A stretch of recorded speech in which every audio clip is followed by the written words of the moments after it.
สบายดีทุกท่านเวลานี้อยากจะมาสอนวิธีปลดล็อกเวลาลูกค้าเข้ามาสมัครปึกแล้วจะปลดล็อกให้ลูกค้าใช้งานได้เอาเข้าไปหน้าทำอิฐ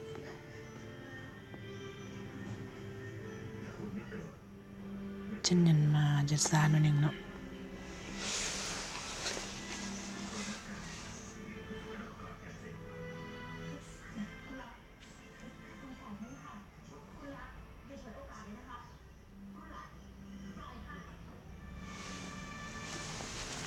สั้น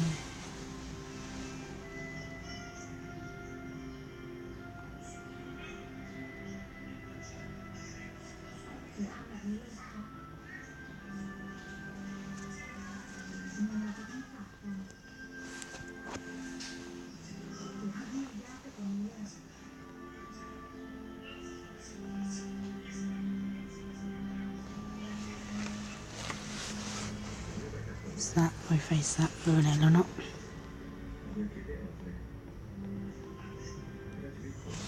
ปลดล็อกเนาะจะปลดล็อกให้ลูกค้า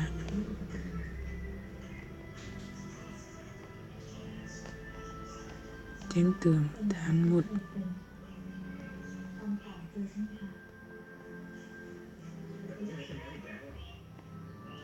ไปที่หน้าหลักเมนูสมาชิกข้อมูลสมาชิกเราจะไปบนสมาชิกที่แนะนำ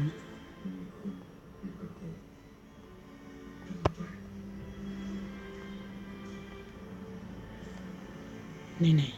ปลดล็อกตุดที่ของ Active ของตัวนี้ติ๊กทึบเนาะมันจะออกมาสุดกลุ่มของ NB มันจะเรียก MB Active ให้เกียร์สมาชิกเทเบิลถ้าดำเนินการรอทางบทหนึ่งแอดชิดรหัสสำเร็จแล้วกด yes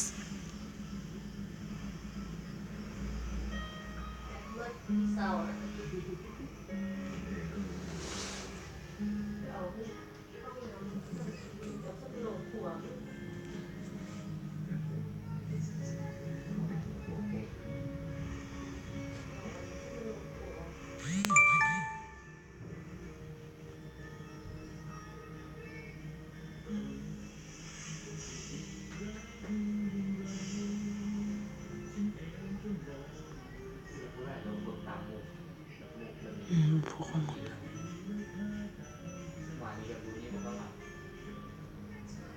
ไม่เห็นแล้ว